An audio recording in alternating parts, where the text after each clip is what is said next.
Hello, good evening, and welcome back to tonight's live interaction. I think I did good by interchanging the order of reading the book. I had announced in the last week that I will be reading the chapter on importance of bioshields for disaster mitigation. But since the war has broken out, I thought, and many people told me that it would be relevant to read the chapter on interagency coordination.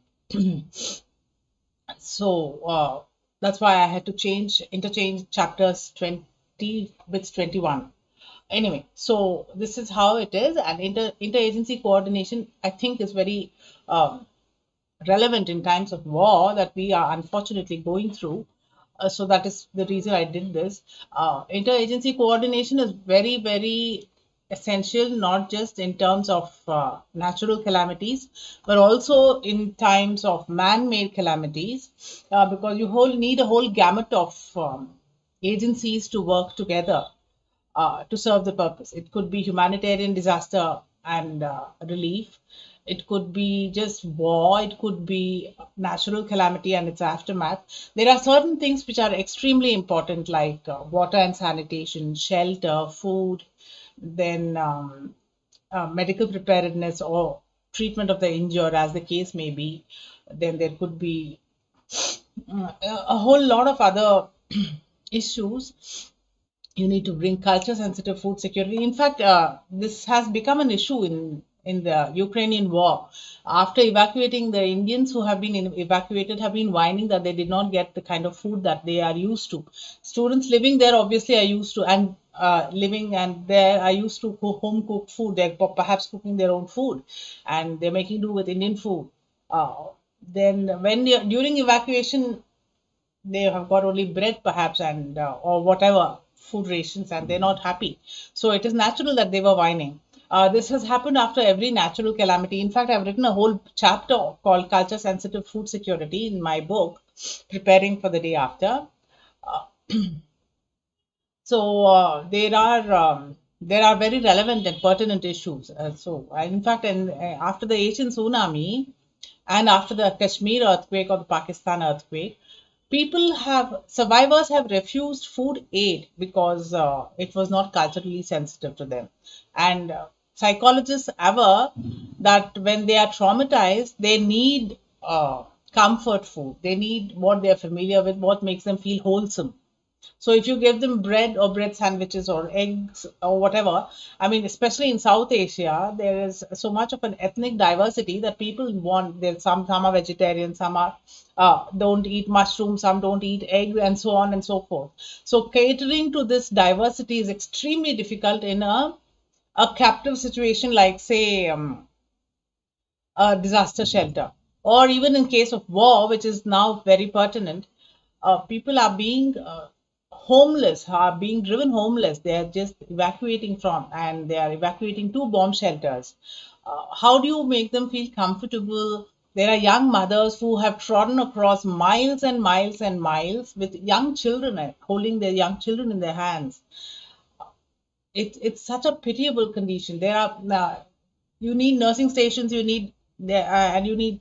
What if there is a pregnant woman who's been walking away from a bomb to a bomb shelter from her home? Just to think of these situations, and you know the importance of medical preparedness. Then you need all these kinds of the aid. It could be food aid, it could be clothing, it could be um, logistical support. Food and water and sanitation is uncompromisable, so to say. So these are very important and critical issues in disaster relief. But and here you can't prevent. You could have prevented war at a political level, but preventing or forecasting or early warning is humongously challenging in the context of war. Then there are certain issues which are very well divided. Food, water, shelter, water and sanitation and shelter are primary responsibilities which usually the government takes over or takes charge of, because it's a matter of accountability. Then the food compensation is something sometimes handled by NGOs. Culture sensitive food, mental health interventions. These are some of the areas where NGOs work uh, to supplement the work of the government, so to say, because in a time of calamity or its aftermath, you need a lot of trained personnel to work on different aspects of aid and relief. So, on that note, interagency coordination is extremely critical. I have not put my phone on aeroplane mode. I just realized that.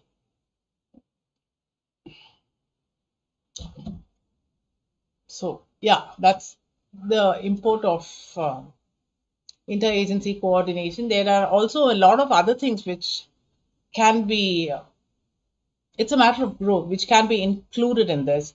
That includes best practices of compensation management or demographic profiles, marking and mapping consumption patterns. These are all areas which will serve as lessons for the next disaster or a human or a man-made calamity or whatever you want to call it.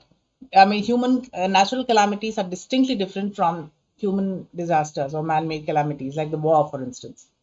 Uh, then NGOs can also do some research on early warning. How do you prevent further calamitous situations from manifesting? Like, say, a war has happened, we should not have new theaters of war or new horizons of war. So there, the NGOs research will help, or think tanks, like they call themselves. There are many think tanks which are in the non-government sector, and they can prevail on the governments to formulate policy, or they can even guide them in the case of a war. uh, but as we have seen in this chapter, the relief itself calls for so much of preparations, and then you need well, logistics for to mitigate the disaster that happens after the calamity. Like spoken about extensively about the natural calamity, but today we are talking in terms of war. Uh, After the war or the result of war pans out in the human landscape. There could be epidemics, there could be waterborne diseases in bomb shelters. Then there is no crime usually in shelters, but who knows, in the aftermath of a war, there can be so much of mental health, shall we say, suppression, and it can give lead to misgivings. It can lead to more tension, social fabric in the social fabric, and so on. So it can be disastrous. So we have to do, and counseling is very critical. Mental health interventions are very critical in the day and age of, shall we say, calamity prone or disaster prone. In the day and age of, I mean, climate change is a horrible calamity we are having to encounter, but man-made disaster is much worse because it confounds logic, sheer logic, and we don't know what makes a perfectly sane human being go into war. Now that there is today's news was internet has slowed down in Europe. There has been a difficulty for Europeans in being in touch with the outside world. Uh, Crude oil prices are skyrocketing, of course. That will have an impact on food inflation, like the World Bank has warned. Uh, there will be these kind of problems. These are the manifestations or the aftermath of calamities. Uh, so we have to do all we can to prevent the impact of the disaster, the impact of the calamity on the human landscape. That is what pans out as a disaster, and that is why we have to do all we can to mitigate it. So this is the impact of, or rather, the critical significance of interagency coordination lies in preventing the impact of a calamity from scaling up the disaster.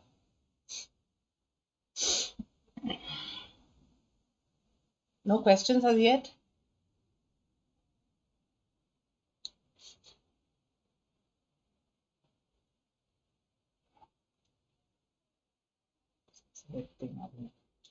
Anyway, uh, there are many. Earlier, the whole, I mean, let me put it this way. India was the leader in enacting the Disaster Management Act. The legislation is called, yeah, the National Disaster Management Act. India is the leader in legislating and passing this piece of legislation in the aftermath of the Asian tsunami because there were so many lessons learned. The biggest lessons were, yeah, culture sensitive food security, mental health intervention, medical preparedness, mock drills. Then there is interagency coordination. Then there is standardization of compensation depending on consumption patterns and standard of living. Then there is uh, early warning and forecasting calamities.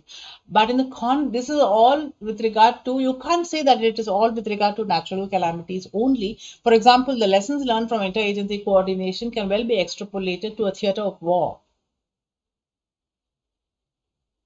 Uh, so, yeah, that is the import of interagency coordination. Yeah. Any questions there? Anybody? No, not yet.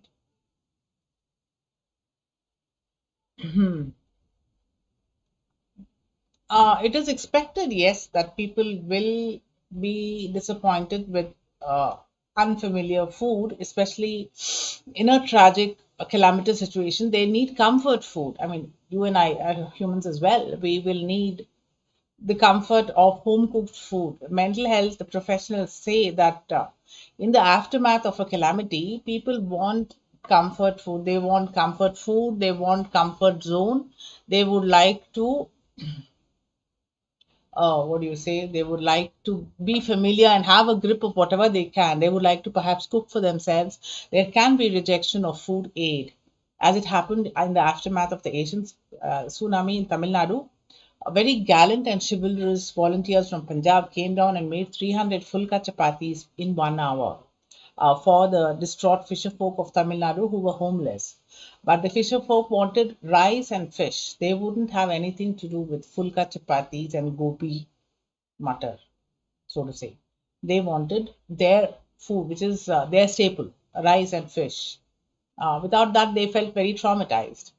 Now, and in the Kashmir earthquake, after the Kashmir earthquake, UN agencies gave them food aid, but they rejected food aid because they said we would rather give us cooking oil and a gas stove, we'll cook ourselves. So that is the kind of, shall we say, sensitivity that is required so that they can have a grip on themselves. I have photographs to show that women were so distraught after the Kashmir earthquake, they just threw the food aid. They wanted to, even if they are in the open without a tent, they wanted to cook for themselves. It gives them some level of control, some level of comfort. That is why.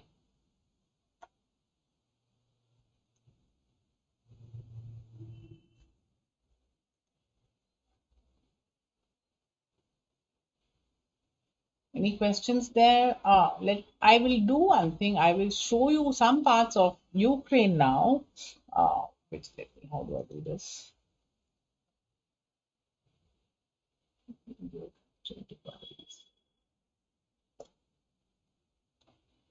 This this is Ukraine here.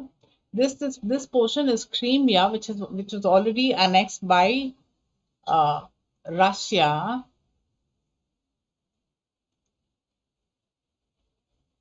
in 2014. Can you see this?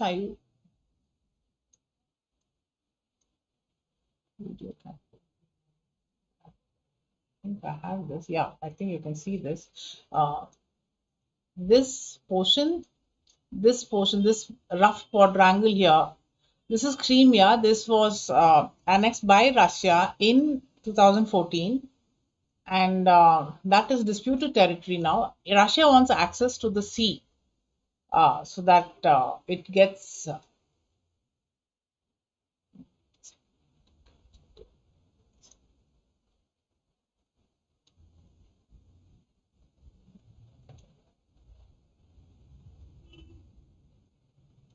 How do I go back into this?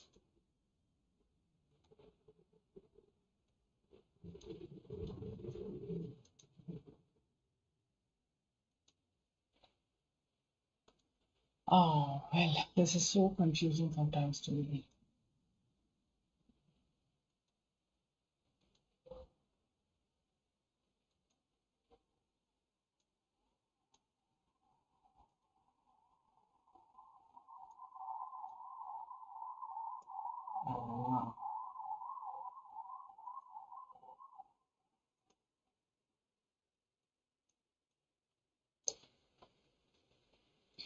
Now, where did this go? I don't understand this.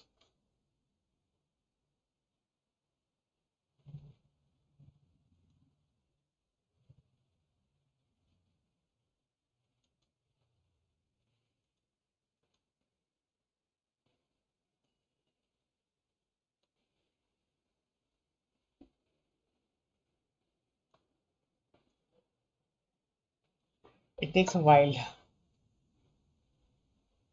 The technical things, and without my technical assistant nearby, I feel very challenged. Anyway, any questions, anybody? No questions as yet.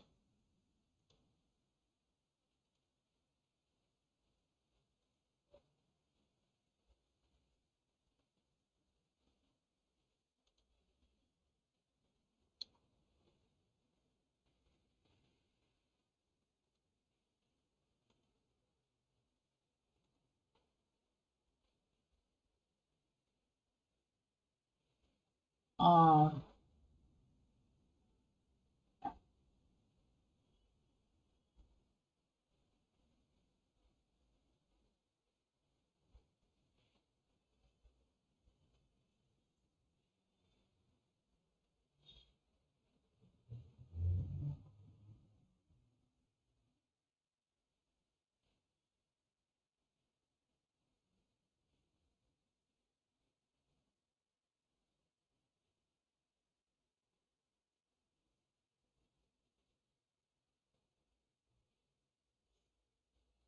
so, yes,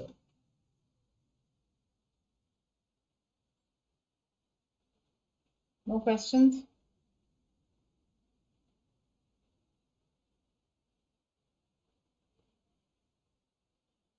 Then there are also language problems. Linguistic barriers, especially in South and Southeast Asia, can be a disaster or a very challenging theater, so to say.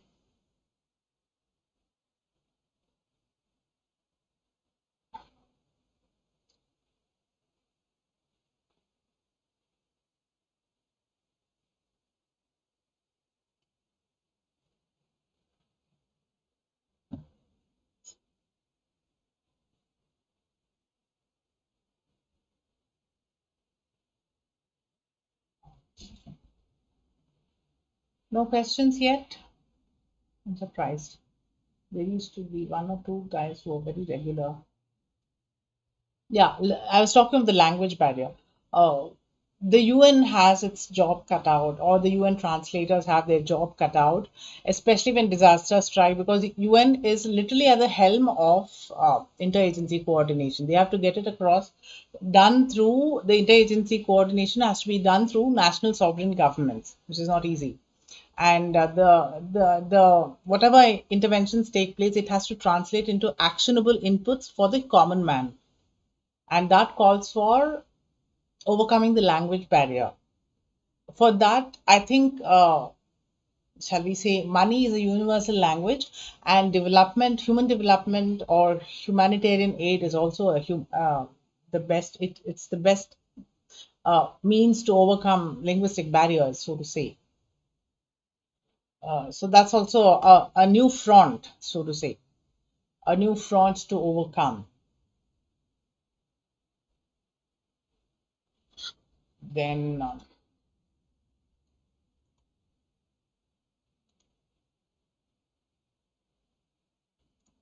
then you have medical preparedness, disaster shelters.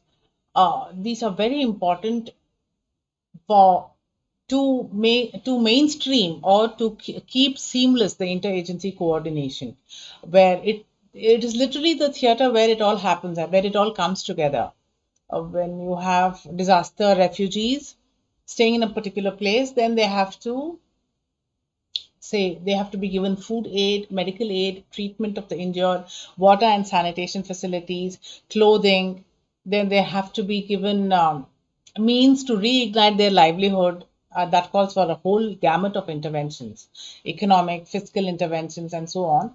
Um, then you need to have a map of consumption patterns. You need to have a map of say tax slabs. So the human development quotient has to be extremely high if all of this has to be documented in public domain. India made a very valiant attempt by starting the Aadhaar card or the social security system like that exists in America. We don't in India we don't have a social security system as yet, but there are the attempt has been made to streamline and make seamless the entire, shall we say, human development index under one number, under one identity number. That helps in mapping consumption patterns, in income slabs, tax slabs, where you can then compensation becomes easier. For example, that was the cat. No, it's not the cat.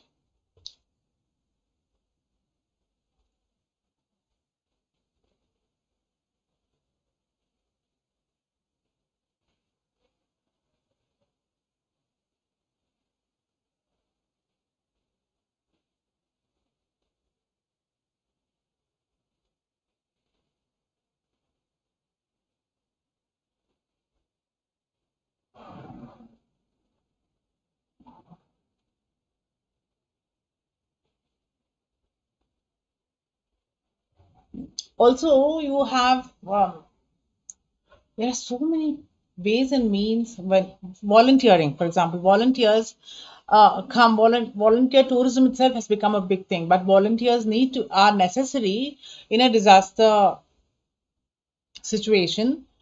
They may be needed to maybe for cooking or sorting medication, or what do you say, cutting vegetables in the canteens, maybe then bringing in clothing for the homeless.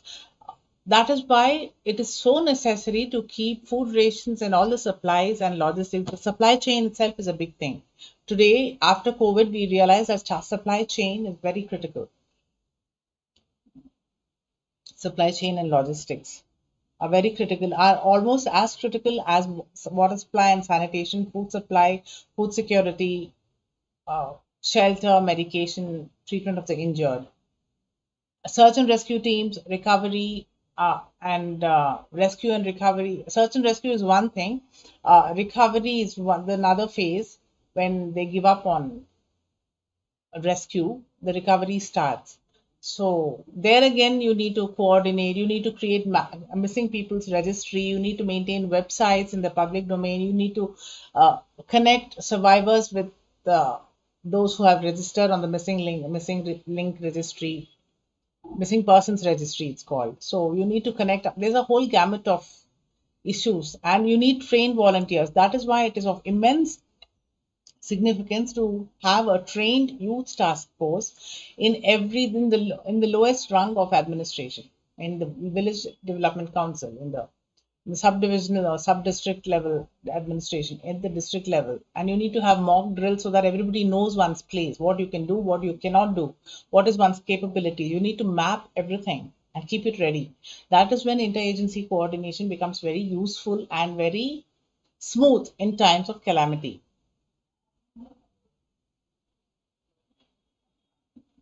Hmm.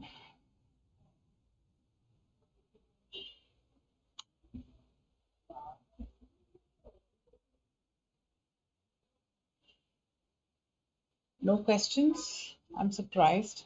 But there used to be some kind of questions which were usually very interesting.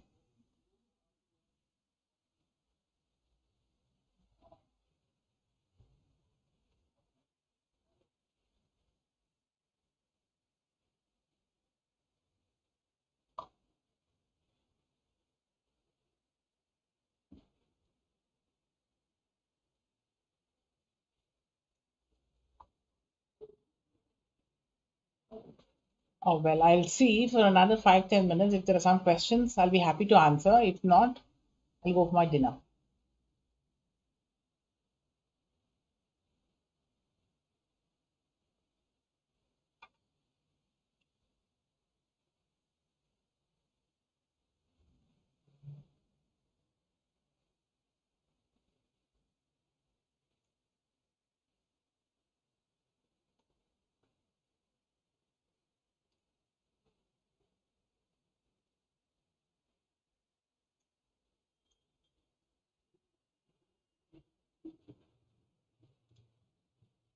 apart from,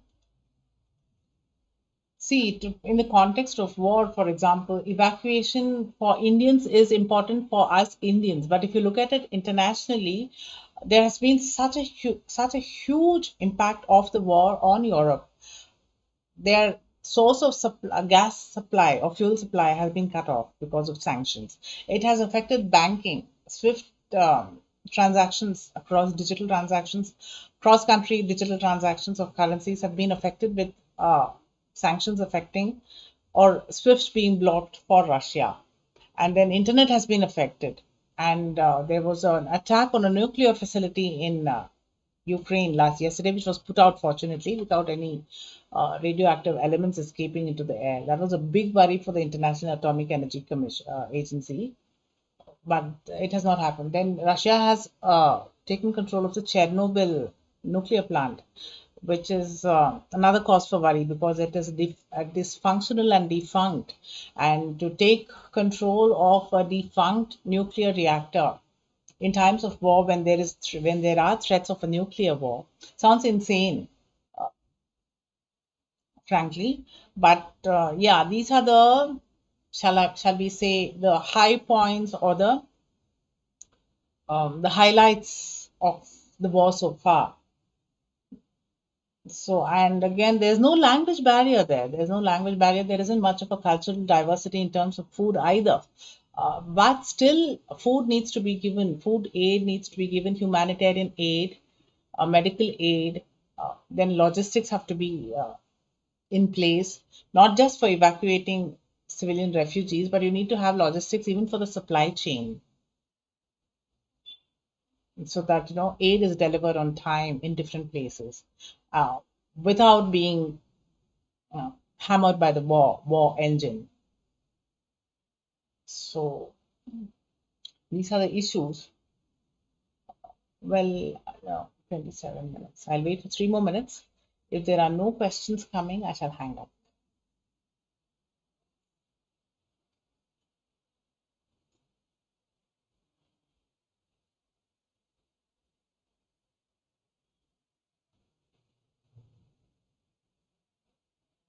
This is prime time. Today I usually have dinner at 6:45. I've not had dinner today because of this live interaction. And well, there aren't any questions coming.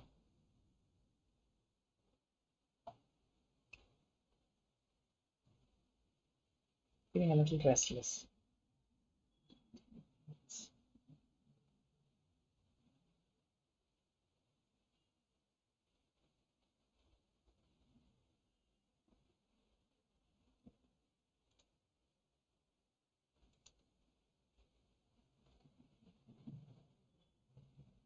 So there was somebody who was asking me, in case it turns out to be a nuclear war, then what is the kind of preventive mechanism that the common man should take? Can we all wear uh, radioactive prevent some kind of preventable suits to prevent radioactive emissions, or what is it called, radioactive uh, pollution affecting us? How can we wear some kind of suits to protect us from radioactive emissions? Will it affect Europe? Will it affect India? How will it affect the monsoons? How will it affect the atmosphere, atmospheric sciences, moisture? Will it lead to a nuclear winter or like it can lead in a volcanic winter in a natural calamity? These are questions which make people anxious, obviously, in case of a nuclear war. None of us are prepared for a nuclear war, and we don't need it. I think humanity and planet Earth doesn't need it. There are many political questions which is best answered by the political establishment itself. Yeah, questions arise. What can NATO do? What can nuclear deterrent was meant to be a deterrent. When Mad Hatter starts speaking of nuclear war, it sounds trigger happy and it sounds extremely politically irresponsible, to say the least. Extremely. We can't afford to have a nuclear war. We can't even afford to have a conventional war because it's going to damage the economic progress, it's going to damage the human society, the human landscape, human economy. And what have animals done? You have seen perhaps the evacuating Indians or the evacuating civilians are taking their animals with them. IFAW, International Federation for Animal Welfare, has said that they are doing their best to take care of abandoned pet animals and livestock. Now, veterinary infections is one. Veterinary, sorry, not veterinary infections. Veterinary interventions are very, very important, significant in the context of interagency coordination. After you take care of the basic needs of the human refugees, you also need to take care of livestock, pet animals, and veterinary medication, maybe.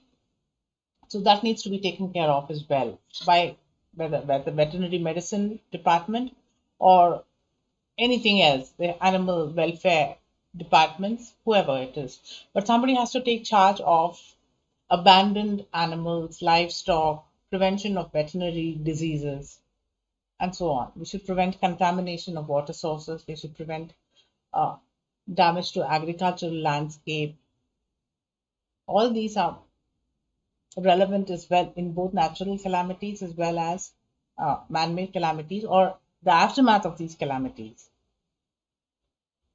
Yeah, right. It's been half an hour and I've been waiting for questions. I've not had any questions, unfortunately, today. So I guess I'll have to hang up. Mm. Thank you for whoever is watching. I'm afraid there has been no interaction, which is disappointing to me as well. It was a very critical lesson. Interagency coordination is very critical in the human landscape, especially in the aftermath of any calamity, be it natural calamity or man made calamity. But nevertheless, we've lost it. I'm sorry nobody participated today. Maybe one or two guys used to. Never mind. Next chapter that I will be reading on 12th and the 19th is going to be about the role of bioshields in disaster risk reduction or mitigating disaster, mitigating the impact of calamities on a human landscape or the disaster in the human landscape. So I shall take leave of you now and we shall meet again hopefully next Saturday with more interaction. Thank you so much. Take care.